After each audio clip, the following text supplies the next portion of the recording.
മനസ്സിലാക്കാൻ പറ്റിയിട്ടുണ്ടായിട്ടില്ല. പകുതി വഴിക്ക് വെച്ചിട്ടായിരുന്നു നമ്മൾ ലാസ്റ്റ് ക്ലാസ്സിൽ നിർത്തിയത്. സോ നമുക്ക് മേജർ ഡയമീറ്റർ, മൈനർ ഡയമീറ്റർ അങ്ങനത്തെ സാധനങ്ങളൊക്കെ മെഷർ ചെയ്യാൻ വേണ്ടിയിട്ട് സ്ക്രൂ ത്രെഡിന്റെ കേസിൽ മെഷർ ചെയ്യാൻ വേണ്ടിയിട്ട് ഒരു പ്രത്യേക തരത്തിലുള്ള സെൻസിറ്റീവ് ആയിട്ടുള്ള ഒരു ഇൻസ്ട്രുമെന്റ് ഉണ്ട്. ആ ഇൻസ്ട്രുമെന്റിനെ പറ്റിയിട്ടാണ് നമുക്ക് നോക്കാനുള്ളത്. സോ അതിന്റെ ഒരു വീഡിയോ ഞാൻ അതിന്റെ കണ്ടിന്യൂഷൻ ലാസ്റ്റ് ക്ലാസ്സിൽ ചെയ്തതിന്റെ കണ്ടിന്യൂഷൻ കാണിച്ചു തരാം. എന്നിട്ട് നമുക്ക് ഓരോന്ന് എങ്ങനെയാണ് സെപ്പറേറ്റ് എടുക്കുന്നത് എന്നുള്ള കാര്യം.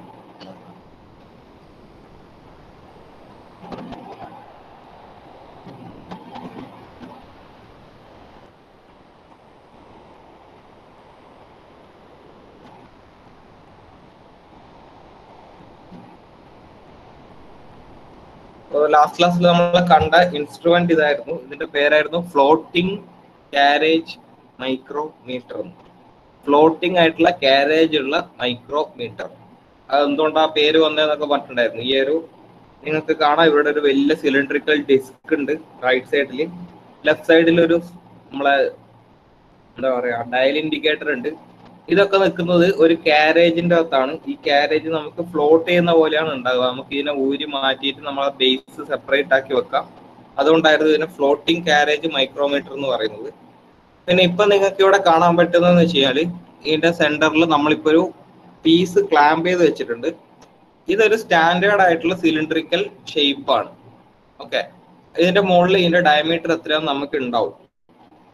അപ്പൊ നമ്മളൊരു ബോക്സ് പീസിന്റെ അകത്ത് നമുക്ക് ഇതേപോലത്തെ കുറെ സിലിണ്ടറിക്കൽ ഷേപ്പുകൾ സ്റ്റാൻഡേർഡ് സൈസിൽ വരുന്നതുണ്ട്.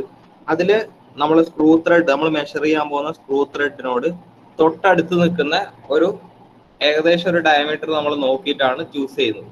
തൊട്ടടുത്ത് ഏത് ഡയമീറ്റർ ആണ് നമുക്ക് കാണുന്നത്, ഏതാണ്ട് ആ ഒരു ഡയമീറ്റർ ഉള്ള ഒരു പീസാണ് ഞാനിപ്പോൾ ഇവിടെ വെച്ചിട്ടുള്ളത്. പിന്നെ നമ്മൾ ഇതിന്റെ ടൈറ്റ് ചെയ്യുന്ന സാധനങ്ങളൊക്കെ കഴിഞ്ഞ ക്ലാസ്സിൽ നോക്കിയതായിരുന്നു. ഏതായാലും ഒന്നുകൂടെ നോക്കാം. ഇതിപ്പോ നമ്മൾ ഡയൽ ഇൻഡിക്കേറ്ററിന്റെ അകത്ത് ഇത് ടൈറ്റ് ചെയ്യുന്ന സമയത്ത് എല്ലാ സാധനവും ഒരേ വലിപ്പം കിട്ടാൻ വേണ്ടി ഡയൽ ഇൻഡിക്കേറ്ററിന്റെ അകത്ത് നിങ്ങൾക്ക് കാണാം ലെഫ്റ്റ് സൈഡിൽ ഡയൽ ഇൻഡിക്കേറ്റർ ഉണ്ട്. ആ ഡയൽ ഇൻഡിക്കേറ്ററിന്റെ അകത്ത് നമ്മൾ 0 എന്ന് പറഞ്ഞ റീഡിങ് എത്തുന്നവരെ അവിടെ ടൈറ്റ് ചെയ്തു. അല്ലെങ്കിൽ നമ്മൾ എത്രയാണോ റീഡിങ് എടുത്തത് അതിനെ 0യിലേക്ക് നമുക്ക് കൺവേർട്ട് ചെയ്യാം. നമുക്ക് ഈ ഡയൽ ഇൻഡിക്കേറ്ററിന്റെ പുറത്തുള്ള ആ റീഡിങ് നമുക്ക് റൊട്ടേറ്റ് ചെയ്തിട്ട് അതിന്റെ 0 കാണിക്കുന്ന ഭാഗം അവിടെ എത്തിച്ചു കൊടുക്കും. സോ അങ്ങനെ ഞാൻ ഇനീഷ്യൽ റീഡിങ് എടുത്തു. അതായത് ഈ സിലിണ്ടറിന്റെ റീഡിംഗ് ആണ് ഞാൻ എടുത്തത്. ഏകദേശം എത്ര വലുപ്പമുണ്ട്. ഈ സിലിണ്ടറിന്റെ റീഡിംഗ് ഓൾറെഡി ഇവിടെ എഴുതിയിട്ടുണ്ട്. പക്ഷെ അത് എഴുതിയിട്ടുണ്ടെങ്കിൽ ഞാൻ ഒന്നുകൂടെ ഈ മൈക്രോമീറ്റർ വെച്ചിട്ട് ഒന്നുകൂടെ റീഡിംഗ് എടുക്കുന്നത് മാത്രം. സിലിണ്ടറിന്റെ മേ ബി നമുക്ക് റീഡിംഗ് അവിടെ 25 മില്ലിമീറ്റർ എന്നൊക്കെ തന്നിട്ടുണ്ടാവും. നമ്മളിപ്പോ ഈ റീഡിംഗ് എടുക്കുന്ന സമയത്ത് മൈക്രോമീറ്ററിന്റെ അകത്ത് റൈറ്റ് സൈഡിലെ ഡിസ്കിന്റെ അകത്ത് ഇവിടെ ഈ റൈറ്റ് സൈഡ് കാണുന്ന ഈ ഡിസ്കിൽ നമുക്ക് 25 തന്നെ കിട്ടിയിട്ടുണ്ടാവും. സോ അത് നമ്മൾ നോട്ട് ചെയ്ത് വെക്കുകയാണ് ചെയ്യുന്നത്. Diameter of the setting cylinder എന്ന് പറയും. അത് ആദ്യം നമ്മൾ നോട്ട് ചെയ്ത് വെക്കും. അതാണ് ഇപ്പോൾ അവിടെ നോട്ട് ചെയ്ത് വെച്ചിട്ടുള്ളത്. Diameter of the setting cylinder. നമുക്ക് കിട്ടിയ വാല്യൂ എത്രയാണോ ആ വാല്യൂ അവിടെ എഴുതി വെച്ചു. നെക്സ്റ്റ് നമുക്ക് നോക്കേണ്ടത് മൈക്രോമീറ്ററിന്റെ റീഡിംഗ് ആണ്, എത്രയാണോ കിട്ടിയെന്നുള്ളത്. Diameter of the setting cylinder നമുക്ക് ഓൾറെഡി സിലിണ്ടറിന്റെ മുകളിലുണ്ട്. അത് നമ്മൾ എഴുതി വെച്ചു. 25 ആണെങ്കിൽ 25 എന്ന് എഴുതി. നമുക്ക് ഇപ്പം കിട്ടിയ റീഡിങ്, മൈക്രോമീറ്ററിന്റെ അകത്ത് നിന്ന് കിട്ടിയ റീഡിങ്, അതാണ് അടുത്ത ചോദ്യം. അതും നമുക്ക് ഏകദേശം കിട്ടുക ഈ 25ന്റെ തൊട്ടടുത്തുള്ള റീഡിങ് തന്നെ ആയിരിക്കും. കാരണം 25 ആണല്ലോ ഇതിന്റെ പേര്. ഇപ്പൊ മൈക്രോമീറ്ററിൽ വെച്ച് നോക്കിക്കഴിഞ്ഞാൽ നമുക്ക് 25 തന്നെ കിട്ടുക. സോ അത് നമ്മൾ നോക്കി. അതിനുശേഷം നമ്മൾ ആ സെറ്റിംഗ് സിലിണ്ടറിനെ എടുത്ത് മാറ്റി. അതിനുശേഷം നമ്മൾ ചെയ്യുന്നതെന്ന് വെച്ച് കഴിഞ്ഞാൽ നമുക്ക് ഏത് ത്രെഡാണോ മെഷർ ചെയ്യാനുള്ളത് ആ ത്രെഡിനെയാണ് നമ്മൾ അടുത്ത ഫിക്സ് ചെയ്ത് വെക്കുന്നത്. നമുക്ക് ഏത് ത്രെഡാണോ മെഷർ ചെയ്യേണ്ടത്, ഇപ്പൊ ഇങ്ങേരുടെ കയ്യിലുള്ളത് ഒരു ത്രെഡ് ഉണ്ട്, ത്രെഡഡ് ആയിട്ടുള്ള ഒരു എക്യുപ്മെന്റ് ഉണ്ട്. ആ ത്രെഡിന്റെ മെഷർമെന്റ് ആണ് എടുക്കേണ്ടതെങ്കിൽ ആ ത്രെഡിനെ നമ്മൾ അവിടെ വെക്കുന്നു. എന്നിട്ട് അവിടെ ഫേംലി ഫിക്സ് ചെയ്തതിന് ശേഷം നേരത്തെ ചെയ്ത അതേ പ്രൊസീജിയർ തന്നെ ഒന്നുകൂടെ ചെയ്യുന്നു. ഇപ്പൊ തൽക്കാലം നിങ്ങൾ ആ രണ്ട് വയർ അവിടെ ഹാങ് ചെയ്ത് നിൽക്കുന്ന കാണാം. രണ്ട് ചെറിയ കമ്പി കഷ്ണം. അതിനെ ഇപ്പൊ നിങ്ങൾ മൈൻഡിൽ വെക്കണ്ട. കാരണം അത് നമുക്ക് അടുത്ത ഒരു സ്ഥാനത്തിൽ പഠിക്കാനുള്ളതാണ്. ഇപ്പൊ തൽക്കാലം നമ്മൾ ഇതിന്റെ മേജർ ഡയമീറ്റർ ആണ് മെഷർ ചെയ്യുന്നതെന്ന് വിചാരിക്കുക. സോ ഞാൻ ഈ ഡിസ്ക് റൊട്ടേറ്റ് ചെയ്തിട്ട് നമ്മളുടെ ഈ ഒരു ത്രെഡിന്റെ അടുത്തേക്ക് എത്തിക്കുകയാണ്. ഓക്കെ, നിങ്ങൾക്കറിയാം ഇപ്പൊ ഇവിടെ ഒരു സൈഡ് ടച്ച് ചെയ്തിട്ടുള്ള മറ്റേ ഡിസ്കിന്റെ അപ്പുറത്തെ സൈഡ് ഡിസ്ക് വരുന്ന ഭാഗം മൂവബിൾ ആണ്, അത് വരുന്നത്ര ടച്ച് ചെയ്യാൻ വേണ്ടിയിട്ട്.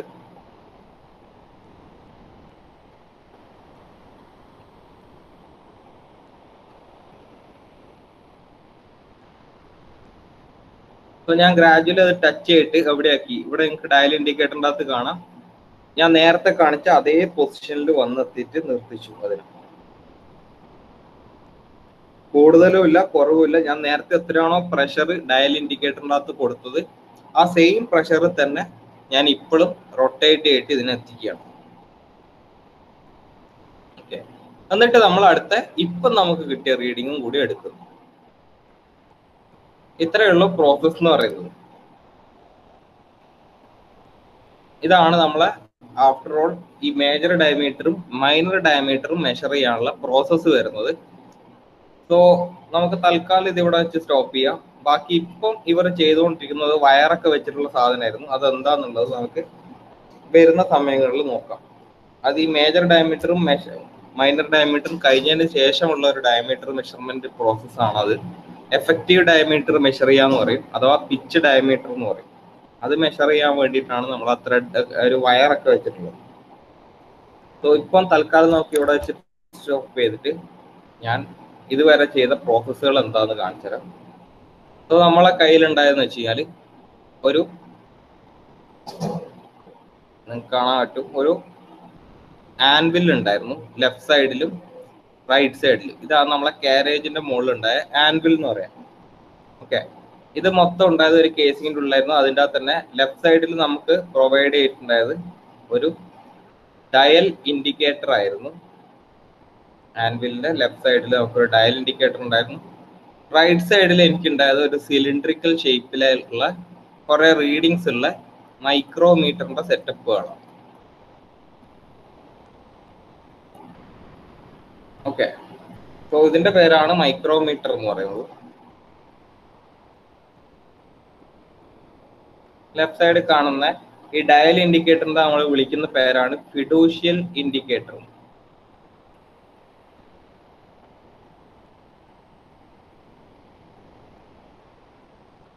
അപ്പോൾ അതിന്റെ വേറൊരു പേരാണ് ഫിഡൂഷ്യൽ ഇൻഡിക്കേറ്റർ എന്ന് പറഞ്ഞിട്ട് കണ്ടത്. ഇനി നമ്മൾ എന്താ ചെയ്തത്, ഇതിന്റെ നടുവിൽ നമ്മൾ ആദ്യം തന്നെ നമ്മളുടെ സ്റ്റാൻഡേർഡ് ആയിട്ടുള്ള സിലിണ്ടറിക്കൽ വർക്ക് പീസ് ഇവിടെ സെറ്റ് ചെയ്തു. സെറ്റ് ചെയ്ത സമയത്ത് നമുക്ക് ഇതിന്റെ ഇത് സെറ്റ് ചെയ്യാൻ വേണ്ടി കറക്റ്റ് സെന്റർ കിട്ടാൻ വേണ്ടിയിട്ട് നമ്മൾ ലെഫ്റ്റ് സൈഡിലും റൈറ്റ് സൈഡിലും ഒരു ടൈറ്റ് ചെയ്യുന്ന സെറ്റപ്പ് ഒക്കെ വെച്ചിട്ടുണ്ടായിരുന്നു. ഈ ഒരു ഷേപ്പിലുള്ള ലെഫ്റ്റ് സൈഡിലും റൈറ്റ് സൈഡിലും ഫിക്സ് ചെയ്ത് വെക്കാൻ വേണ്ടിയിട്ട് ഒരു ക്ലാമ്പ് ഒക്കെ ഉള്ള ഒരു സെറ്റപ്പ് ഉണ്ടായിരുന്നു, അതായിരുന്നു ഇത്. എന്നിട്ട് ഞാൻ ഇതിന്റെ ഡയമീറ്റർ അഥവാ ഈ കാണുന്ന ഡയമീറ്റർ, ഇതിന്റെ ഡയമീറ്റർ ആണ് D1 എന്ന് വിചാരിക്കാം. ഓക്കെ, ആ ഡയമീറ്റർ ഞാൻ മെഷർ ചെയ്തെടുത്തു. സോ ഞാൻ ചെയ്ത പ്രോസസ്സുകളൊന്നും ഇതാണ്. ഫസ്റ്റ് തന്നെ ഈ സ്റ്റാൻഡേർഡ് സെറ്റിംഗ് സിലിണ്ടറിന്റെ ഡയമീറ്റർ ഞാൻ നോക്കി. എൻ്റെ ആ കള്ളിയിനകത്ത് എനിക്ക് കിട്ടിയ സ്റ്റാൻഡേർഡ് സിലിണ്ടർ ഡയമീറ്റർ അത് അവിടെ തന്നിരിക്കുന്നതാണ്. സോ ഞാൻ സ്റ്റാൻഡേർഡ് എന്നുള്ള എസ് ഞാൻ ഇട്ട് കൊടുക്കുകയാണ് വാല്യൂ. ലെറ്റ് ഇറ്റ് ബി ഒരു 25 മില്ലിമീറ്റർ ആണെന്ന് വിചാരിക്കാം. അതൊരു 25 മില്ലിമീറ്ററിന്റെ സ്റ്റാൻഡേർഡ് സെറ്റിംഗ് സിലിണ്ടറിന്റെ ഡയമീറ്റർ ഞാൻ ആ ബോക്സ് പീസിന്റെ അകത്ത് നിന്ന് എടുത്തെടുത്ത് ഞാൻ ഇതൊന്ന് നോക്കിയെടുത്ത് എനിക്ക് അതിൻ്റെ അകത്ത് എച്ച് ചെയ്ത് വെച്ച് എച്ചിങ് പ്രോസസ്സ് വഴി അവർ അതിൻ്റെ അകത്ത് പ്രിന്റ് ചെയ്ത് വെച്ച ഡയമീറ്റർ ആയിരുന്നു അത്. അതിനുശേഷം ഞാൻ ഫസ്റ്റ് പ്രോസസ്സ്, ഇതാണ് എൻ്റെ ഫസ്റ്റ് പ്രോസസ്സ്, ആ സിലിണ്ടറിന്റെ ഡയമീറ്റർ ഞാനൊന്ന് മെഷർ ചെയ്തു. സോ മൈക്രോമീറ്റർ റീഡിങ്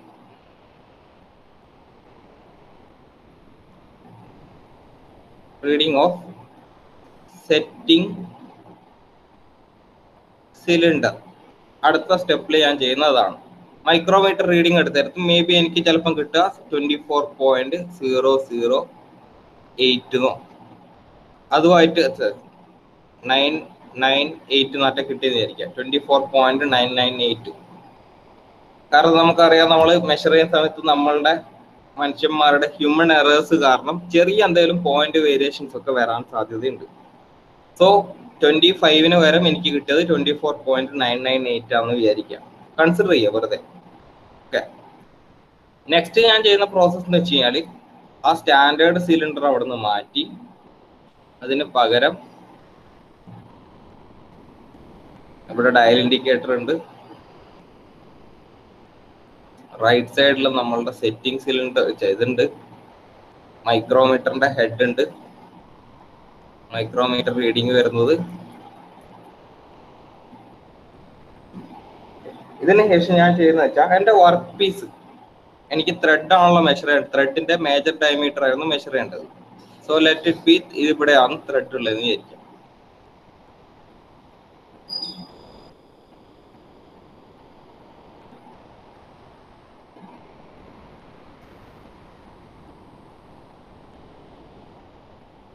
ഓക്കെ, ഇനി ഞാൻ ഈ മൈക്രോമീറ്ററിന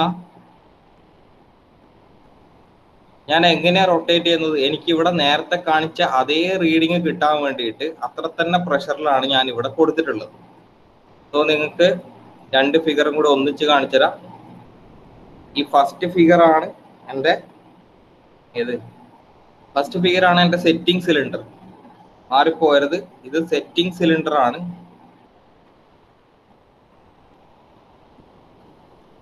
ഓക്കെ, ഇതാണ് എൻ്റെ ശരിക്കുള്ള വർക്ക് പീസ് എന്ന് പറയുന്നത്.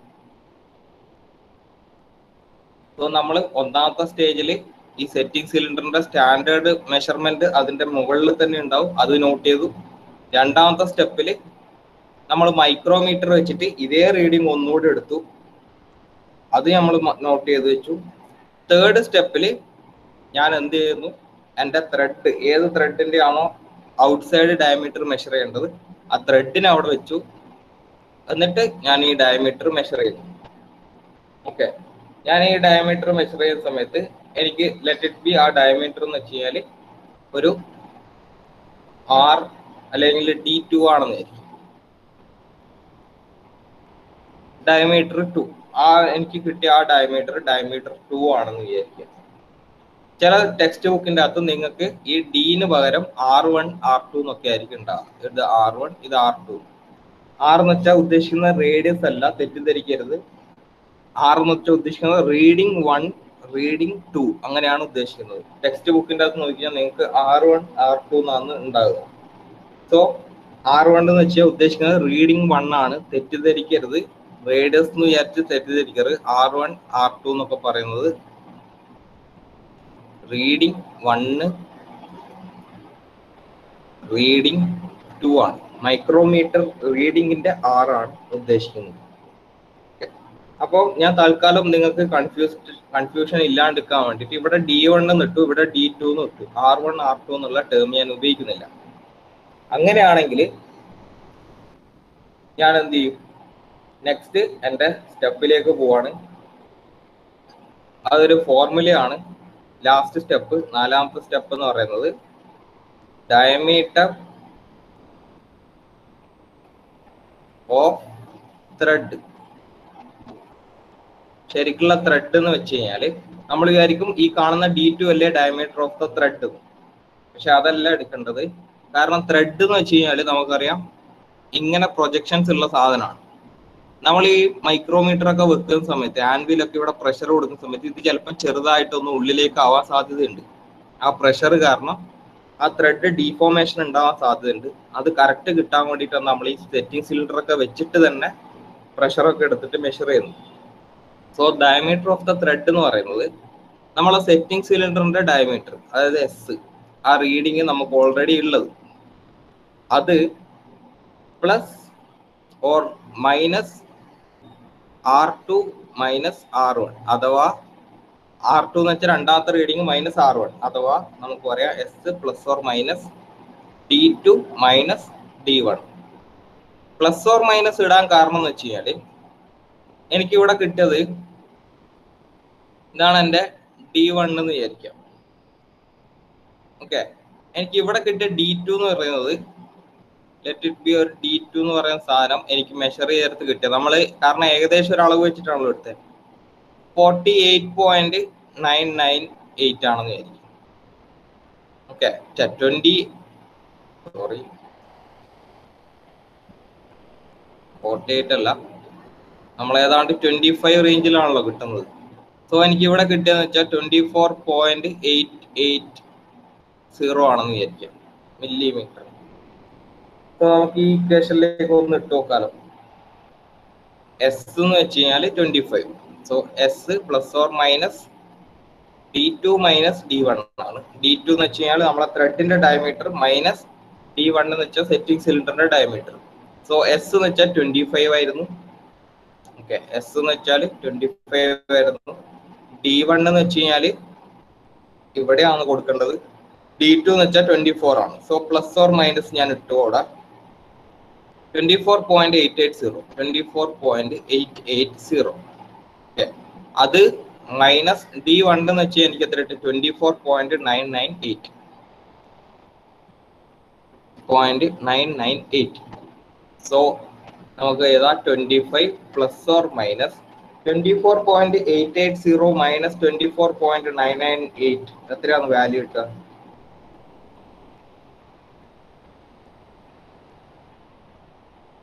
ആരും പറഞ്ഞാൽ സാധ്യമില്ല. അതുകൊണ്ട് 24.880 മൈനസ് 24.998 എന്ന് പറയുന്നത് എനിക്ക് കിട്ടുന്ന വാല്യൂ മൈനസ് 0.118 ആണ്. സോ ഇവിടെ ഉള്ള വാല്യൂ മൈനസ് ആണല്ലോ. സോ അത് ചെയ്യേണ്ടത് 25 മൈനസ് 0.118 എത്ര കിട്ടും? മൈനസ് 0.118 എനിക്ക് കിട്ടുക 24.882 മില്ലിമീറ്റർ. ഇതായിരിക്കും അതിന്റെ ഔട്ട്സൈഡ് ഡയമീറ്റർ എന്ന് പറയുന്നത്. ഓക്കെ, ഇത്രയും സിമ്പിൾ ആയിട്ടുള്ള കാര്യമാണ്. പ്ലസ് ഓർ മൈനസ് കണ്ട് പേടിക്കണ്ട. പ്ലസ് ഓർ മൈനസ് എന്ന് ഉദ്ദേശിക്കുന്നത് നമ്മൾ ഈ D2 മൈനസ് D1 ചെയ്തിട്ട് നമുക്ക് ഇവിടെ കിട്ടുന്ന സിമ്പിൾ ഏതാണോ ആ സിമ്പിൾ വേണം ഇവിടെ എടുക്കാനെന്നാണ് ഉദ്ദേശിക്കുന്നത്. 25 പ്ലസ് ഓർ മൈനസ് എന്ന് എഴുതാനുള്ള കാരണം. ഇൻ കേസ് നമുക്ക് വേറൊരു റീഡിങ് എടുത്ത് നോക്കാം. Let it B diameter of cylinder, setting cylinder എന്ന് പറയും. സെറ്റിംഗ് സിലിണ്ടർ എന്ന് പറയുന്നത് ലെറ്റ് ഇറ്റ് ബി ഒരു 15 ആണെന്ന് വിചാരിക്കും. 15 മില്ലിമീറ്റർ. ഓക്കെ, നെക്സ്റ്റ് അതാണ് നമ്മളുടെ S, diameter of the setting cylinder. D1 എന്ന് വെച്ച് കഴിഞ്ഞാൽ diameter of setting cylinder on micrometer. Micrometer വെച്ചിട്ട് നോക്കുന്ന സമയത്ത് ഉള്ള സെറ്റിംഗ് സിലിണ്ടറിന്റെ ഡയമീറ്റർ അത് ലെറ്റ് ഇറ്റ് ബി ഒരു 15.002 ആണെന്ന് വിചാരിക്കും, മില്ലിമീറ്റർ. ഇനി D2 എന്ന് പറയുന്നത് അതാണ് നമ്മളുടെ ഡയമീറ്റർ ഓഫ് ത്രെഡ്, അതാണെന്ന് വിചാരിക്കുക. അത് ലെറ്റ് ഇറ്റ് ബി ഒരു 15.004 ആണെന്ന് വിചാരിക്കും, മില്ലിമീറ്റർ. അപ്പൊ നമ്മളുടെ ഇക്വേഷൻ വരുന്നത് S plus or minus D2 minus D1 ആയിരുന്നു. സോ എസിന്റെ വാല്യൂ എനിക്കറിയാം 15 ആണ്. പ്ലസ് ഓർ മൈനസ് അവിടെ തന്നെ കിടക്കട്ടെ തൽക്കാലം. D2 എന്ന് പറയുന്നത് 15.004 ആയിരുന്നു. മൈനസ് D1 എന്ന് പറയുന്നത് 15.002 ആയിരുന്നു. സോ 15 പ്ലസ് ഓർ മൈനസ് ഇവിടെ ഇത് മൈനസ് ചെയ്ത് കഴിഞ്ഞാൽ എനിക്ക് കിട്ടുന്ന വാല്യൂ പോസിറ്റീവ് ആയിരിക്കുമല്ലോ എപ്പോഴും. പ്ലസ് 0.002 ആയിരിക്കുമല്ലോ കിട്ടുക. 15 മൈനസ് 15.004 മൈനസ് 15.002 എന്ന് പറയുന്നത് എന്തായാലും പ്ലസ് സിമ്പിൾ ആയിരിക്കും എനിക്ക് കിട്ടുക. നെഗറ്റീവ് വാല്യൂ ഒരിക്കലും കിട്ടില്ല. സോ എനിക്ക് ഇവിടെ എന്ത് എഴുതാം? 15 ഇവിടെ പ്ലസ് ആയതുകൊണ്ട് തന്നെ ഞാൻ പ്ലസ് 0.002 എന്ന് എഴുതുന്നു. സോ അതിന്റെ ഡയമീറ്റർ വരിക 15.002 മില്ലിമീറ്റർ ആണ്. ഇതാണ് എൻ്റെ DO, ഡയമീറ്റർ, ഔട്ട്സൈഡ് ഡയമീറ്റർ എന്ന് പറയും. വളരെ സിമ്പിൾ ആയിട്ടുള്ള മെത്തേഡാണ്. നമ്മൾ എക്സ്ട്രാ എടുക്കുന്നത് ഒരു സെറ്റിംഗ് സിലിണ്ടർ എക്സ്ട്രാ എടുക്കുന്നത് മാത്രം. ഡയറക്റ്റ് നമ്മൾ ത്രെഡ് മെഷർ ചെയ്യാതെ ഒരു സെറ്റിംഗ് സിലിണ്ടറിന്റെ സഹായത്തോട് കൂടിയിട്ടാണ് നമ്മൾ ഡയമീറ്റർ മെഷർ ചെയ്യുന്നത്. ഇതാണ് നമ്മളുടെ ഔട്ട്സൈഡ് ഡയമീറ്റർ മെഷർ ചെയ്യുന്ന ട്രിക്ക് എന്ന് പറയുന്നത്. ഓക്കെ, സോ എന്തൊക്കെ ചെയ്ത് സെറ്റിംഗ് സിലിണ്ടർ എടുത്തു, അതിന്റെ ഡയമീറ്റർ എടുത്തു, അതേപോലെ തന്നെ നമ്മൾ ഔട്ട്സൈഡ് ഡയമീറ്റർ മെഷർ ചെയ്യാനുള്ള സാധനം എടുത്തു, പിന്നെ ഡയറക്റ്റ് ഈ ഇക്വേഷനിലേക്ക് ഇട്ട് കൊടുക്കുക. ഇക്വേഷൻ്റെ അകത്ത് ഒന്ന് ശ്രദ്ധിക്കുക, R2 - R1 എന്നായിരിക്കും ടെക്സ്റ്റ് ബുക്കിൽ കാണുക. അത് R എന്ന് ഉദ്ദേശിക്കുന്ന റേഡിയസ് അല്ല, റീഡിംഗ് ആണെന്ന് മനസ്സിലായിക്കോളുക. R1 എന്ന് വെച്ചാൽ റീഡിംഗ് 1, R2 എന്ന് വെച്ചാൽ റീഡിംഗ് 2. ഇതാണ് നമ്മളുടെ മെഷർമെന്റ് ഓഫ് മേജർ ഡയമീറ്റർ. നമുക്കപ്പോൾ നെക്സ്റ്റ് സ്റ്റേജിലേക്ക് പോവാം. Measurement of minor diameter. Minor diameter എങ്ങനെ മെഷർ ചെയ്യും? അതാണ് രണ്ടാമത്തെ പോയിന്റ്.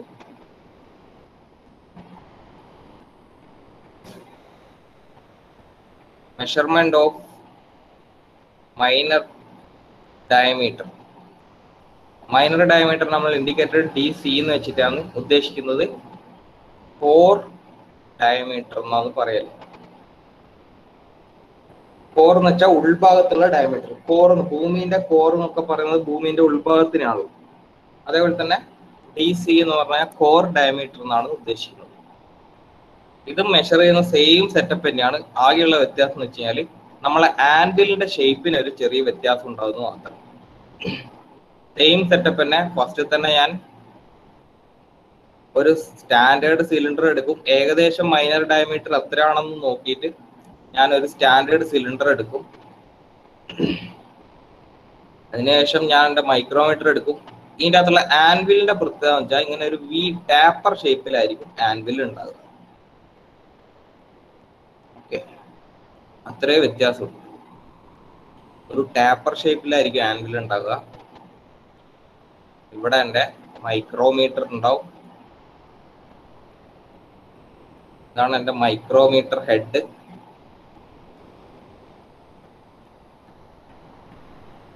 ലെഫ്റ്റ് സൈഡിൽ I will be having my fiducial indicator.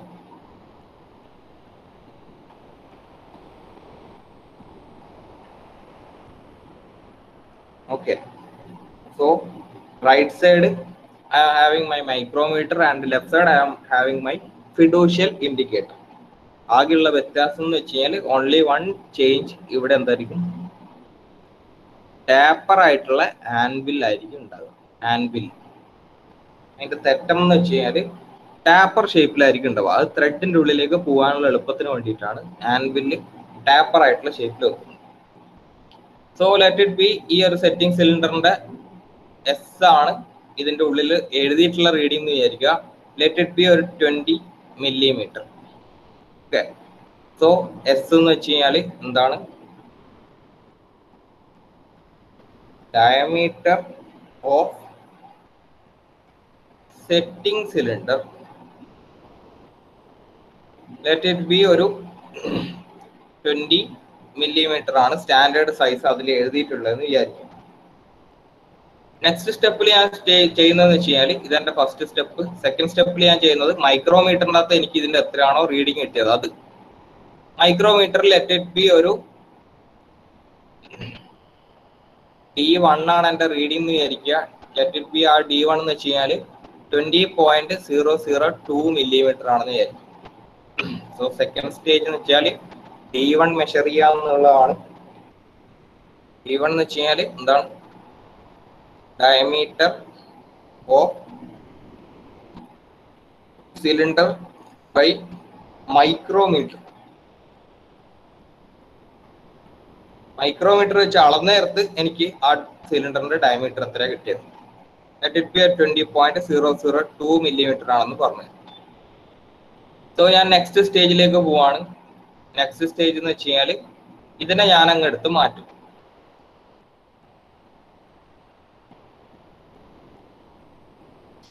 Next സ്റ്റേജിൽ ഞാൻ I will be replacing my setting cylinder by the work piece.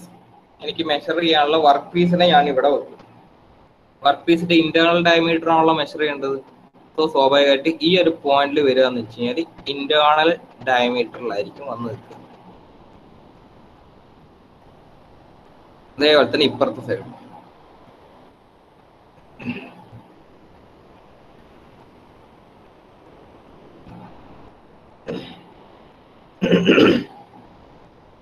So now the anvil is placed at internal diameter. ഇപ്പൊ നമ്മളടുക്ക് ഉള്ളത് നമുക്ക് 2 point എടുത്ത് നോക്കിക്കഴിഞ്ഞാൽ മനസ്സിലാവും. 2 point എടുത്ത് നോക്കിക്കഴിഞ്ഞാൽ എങ്ങനെയാണുള്ളത്, ഈ കോർ അഥവാ ഇന്റേണൽ ഡയമീറ്ററിന്റെ അടുക്കാണ് നിൽക്കുന്നത്. സോ ലെറ്റ് ഇറ്റ് ബി, ഈ ഒരു diameter let it B T2. അതെന്റെ റീഡിംഗ് ആണ്. സോ ഞാൻ എഴുതുകയാണ്. തേർഡ് സ്റ്റെപ്പ് D2 ഞാൻ ഫൈൻഡ് ഔട്ട് ചെയ്തു. D2 എന്ന് വെച്ച് കഴിഞ്ഞാൽ ഡയമീറ്റർ ഓഫ് ത്രെഡ്. എൻ്റെ ത്രെഡിന്റെ ഡയമീറ്റർ ഇന്റേണൽ ഡയമീറ്റർ ആണ്, വിച്ച് ഈസ് ഈക്വൽ ടു, ആ ഒരു റീഡിങ് എനിക്ക് കിട്ടിയത് നമുക്ക് അസ്യൂം ചെയ്യാം. ലെറ്റ് ഇറ്റ് ബി ഒരു 19.880 ആണെന്ന് വിചാരിക്കും, millimetre. So I am writing it as 19.880 millimeter. ഇനി ഒന്നുമില്ല, നേരത്തെ അതേ ഇക്വേഷൻ തന്നെ ഇവിടെ സബ്സ്റ്റിറ്റ്യൂട്ട് ചെയ്ത് കൊടുക്കുക, അത്രേ ഉള്ളൂ പരിപാടി. നേരത്തെ നമുക്ക് കിട്ടിയ ഇക്വേഷൻ എന്തായിരുന്നു? Diameter, core diameter will be equal to S plus or minus D2 minus D1. D2 എന്ന് വെച്ചാൽ ത്രെഡിന്റെ ഡയമീറ്റർ മൈനസ് നമ്മളുടെ മൈക്രോമീറ്ററിന്റെ ഈ സെറ്റിംഗ് സിലിണ്ടറിന്റെ diameter. So D2 minus D1 നമുക്കൊന്ന് സബ്സ്റ്റിറ്റ്യൂട്ട് ചെയ്ത് നോക്കാം. എസ് ഈസ് ഈക്വൽ ടു എനിക്ക് കിട്ടിയ വാല്യൂ 20 ആയിരുന്നു. പ്ലസ് ഓർ മൈനസ് അവിടെ കിടക്കട്ടെ. D2 എന്ന് പറയുന്നത് എനിക്ക് കിട്ടിയത് 19.880 ആയിരുന്നു. D1 എന്ന് പറയുന്നത് എനിക്ക് കിട്ടിയത് മൈനസ് 20.002 ആയിരുന്നു. സോ നമുക്ക് നോക്കാം എത്ര വാല്യൂ വരുന്നത്. which implies DC അഥവാ core diameter will be equal to 20 plus or minus 19.880 minus 20.002. 19.880 minus 20.002 will be equal to minus 0.122. So 20 plus or മൈനസിന്റെ അകത്ത് പ്ലസ് ആണോ എടുക്കേണ്ട മൈനസ് ആണോ എടുക്കേണ്ടത്? ഇവിടെ എനിക്കറിയാം മൈനസ് ആണ് ഇവിടെ reading. So 20 minus 0.122 and that will be equal to 20 minus 0.122 എന്ന് പറയുന്നത് 19.878 millimeter. ഇത്രയും സിമ്പിൾ ആയിട്ടുള്ള സ്റ്റെപ്പ് ആയിരുന്നു.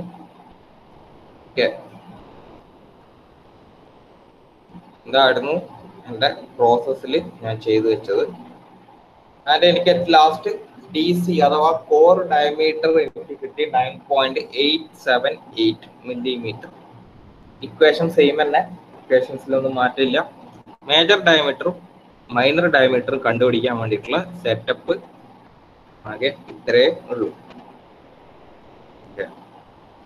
മേജർ ഡയമീറ്ററും മൈനർ ഡയമീറ്ററും കണ്ടുപിടിച്ചു കഴിഞ്ഞാൽ നമുക്ക് അടുത്ത സ്റ്റെപ്പാണ് പിച്ച് എത്രയാണെന്ന് നോക്കാൻ വേണ്ടിയിട്ട്. പിച്ച് മെഷർ ചെയ്യാൻ വേണ്ടി പ്രത്യേകിച്ച് വലിയ ബുദ്ധിമുട്ടുള്ള പരിപാടിയൊന്നുമല്ല. തേർഡ് മെഷർമെന്റ് വരുന്നത് പിച്ചാണ്. പിച്ച് എന്ന് വെച്ചാൽ എനിക്കറിയാം ഈ ത്രെഡിന്റെ കോൺസിക്യൂട്ടീവ് ആയിട്ടുള്ള ക്രസ്റ്റുകൾ തമ്മിലുള്ള ദൂരം അതാണ് പി, അല്ലെങ്കിൽ കോൺസിക്യൂട്ടീവ് ആയിട്ടുള്ള ഈ നമ്മളുടെ റൂട്ട് തമ്മിലുള്ള ദൂരം അതാണ് പി. ഓക്കെ, ഏത് വേണമെങ്കിലും എടുക്കാം. ഒന്നുകിൽ ഏറ്റവും ടോപ്പ് മോസ്റ്റ് പോയിന്റുകൾ, രണ്ട് കോൺസിക്യൂട്ടീവ് ആയിട്ടുള്ള ടോപ്പ് മോസ്റ്റ് പോയിന്റുകൾ തമ്മിലുള്ള ദൂരം എടുക്കാം. അതല്ലെങ്കിൽ ഏറ്റവും റൂട്ട് മോസ്റ്റ് പോയിന്റ് തമ്മിലുള്ള ദൂരം എടുക്കാം. ഇതാണ് പിച്ച്. ഇത് മെഷർ ചെയ്യാൻ വേണ്ടിയിട്ട് നമ്മൾ ഉപയോഗിക്കുന്ന സെറ്റപ്പ് എന്ന് വെച്ചാൽ നമ്മൾ ഏകദേശം നെയിൽ കട്ടർ പോലത്തെ ഒരു സാധനമാണ്. നെയിൽ കട്ടറിൻ്റെ അകത്ത് നമുക്കറിയാം ഒരുപാട് നമ്മളെ നഖം ഇതാക്കാൻ വേണ്ടി, ഗ്രൈൻഡ് ചെയ്യാൻ വേണ്ടിയിട്ടും കട്ട് ചെയ്യാൻ വേണ്ടിയിട്ടും പിന്നെ അങ്ങനെയൊക്കെ ഒരു ബ്ലേഡ് പോലത്തെ സാധനങ്ങളൊക്കെ ഉണ്ടല്ലോ. ആ സെയിം സെറ്റപ്പാണ്. ഒരു ഫുൾ സെറ്റ് ഓഫ് കുറേ പിച്ചുകളുള്ള ഒരു സെറ്റ് ഉണ്ട്.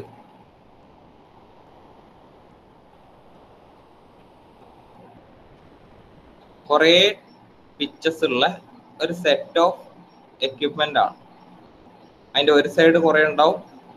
അതേപോലെ തന്നെ നെക്സ്റ്റ് സൈഡ് എടുത്തു കഴിഞ്ഞാൽ അവിടെയും ഇതുപോലത്തെ കുറേ സ്റ്റാൻഡേർഡ് സൈസിലുള്ള പിച്ചസ് ഉള്ള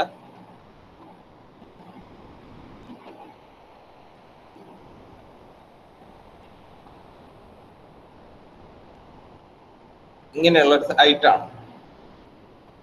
ഇത് ഉണ്ടാക്കിയെന്ന് വെച്ചാൽ അത്രയും ഹാർഡൻഡ് ആയിട്ടുള്ള സ്റ്റീൽ വെച്ചിട്ടാണ്.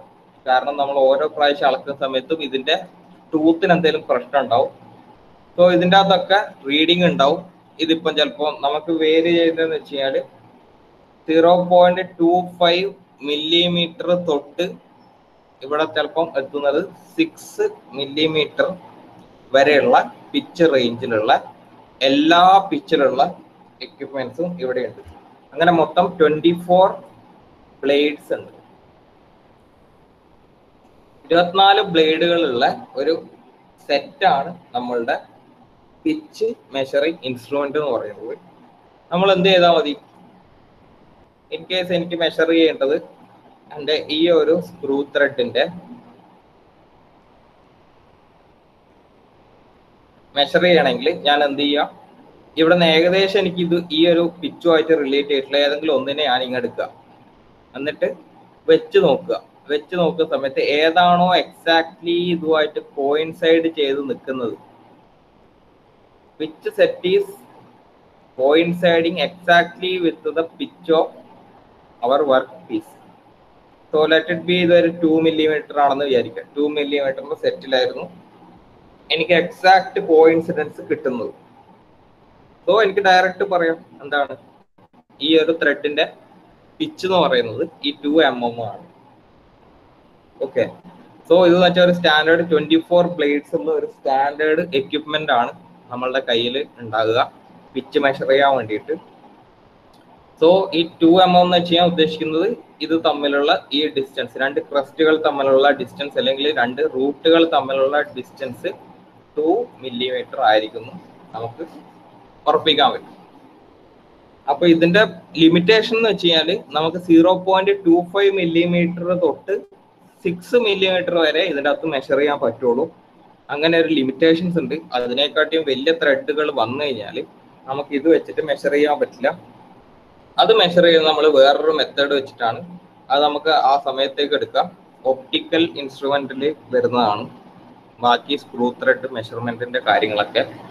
അത് നമുക്ക് അവിടെ എത്തുമ്പോൾ നോക്കാം. ഇപ്പം തൽക്കാലം പിച്ച് മെഷർ ചെയ്യുന്ന സമയത്ത് നമ്മളുടെ സ്റ്റാൻഡേർഡ് ആയിട്ടുള്ള എക്യുപ്മെന്റ് എന്ന് പറയുന്നത് ഈ പിച്ച് ഗേജ് ആണെന്ന് വിചാരിക്കും. ഇതിന്റെ പേരാണ് പിച്ച് ഗേജ് എന്ന് പറയുന്നത്. ഓക്കെ, ബാക്കിയുള്ളത് നമുക്കിനി നോക്കാനുള്ളത് എഫക്റ്റീവ് ഡയമീറ്റർ ഒക്കെ എങ്ങനെ മെഷർ ചെയ്യാന്നുള്ളതാണ്. അത് നമുക്ക് വരുന്ന സമയങ്ങളിൽ അടുത്ത ക്ലാസ്സിലായിട്ട് നോക്കി തുടങ്ങാം. സോ ഇത്രയാണ് ഇന്നത്തെ ക്ലാസ്സിൽ ഞാൻ നിങ്ങൾക്ക് എക്സ്പ്ലെയിൻ ചെയ്യുന്നത്.